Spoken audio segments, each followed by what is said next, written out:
মায়া, এক গ্লাস পানি নেয় তো। কিরে নিয়ে আয়। কি বার বাড়িতে নেই নাকি? কোথায় গেল আবার?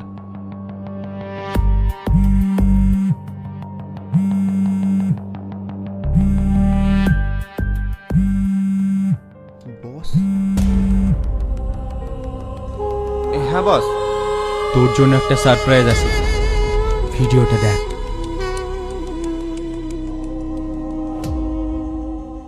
তুই আমাকে ছেড়ে কোথাও যাবি না, তুই শুধু আমার, তুই শুধু আমার।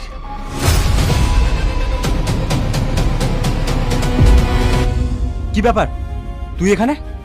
তোকে বলেছিলাম না কদিনকার জন্য গা ঢাকা দিতে? তোকে এখন পুলিশ তন্ন করে খুঁজছে, আর তুই আমাকে এখানে ভাসাতে এসছিস? আমি আপনাকে ফাঁসাতে আসিনি, আপনার উপকার করতে এসেছি। যে টনিকে আপনি অন্ধের মতো বিশ্বাস করেন, ওই টনি আজ সহজে বউকে সাথে করে নিয়ে পালিয়ে যাচ্ছি। আর আপনি এটাও জানেন যে আমি টনিকে কতটা ভালোবাসি। যদি ও চলে যায় আমি মরে যাব।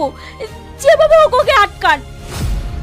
আটকাবো এবং টনির সঙ্গে তোর বিয়েও দেব, কিন্তু তার বদলে তুই আমাকে কি দিবি? বস, আপনি যে কোনো কাজ বলুন আমি সব করে দেব, তাতে যতই রিস্ক হোক না কেন।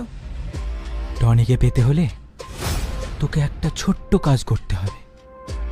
ওকে পাওয়ার জন্য আমি সব কিছু করতে পারি। কি কাজ বলুন? একটা অ্যাক্সিডেন্টের অভিনয় করতে হবে।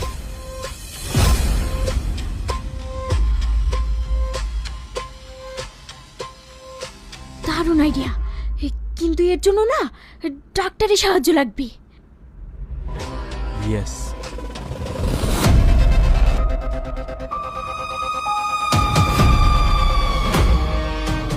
নমস্কার ডাক্তার বাবু।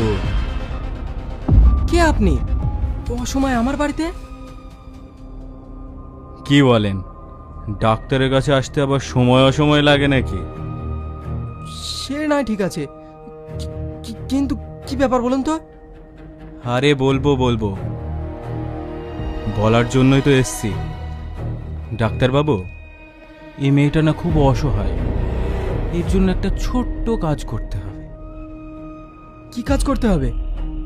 একটা পেশেন্টকে উপরে পাঠাতে হবে। আপনি ভুল জায়গায় এসেছেন। একজন ডাক্তারের কর্তব্য হলো তার পেশেন্টকে বাঁচানো, তাকে মেরে ফেলা নয়।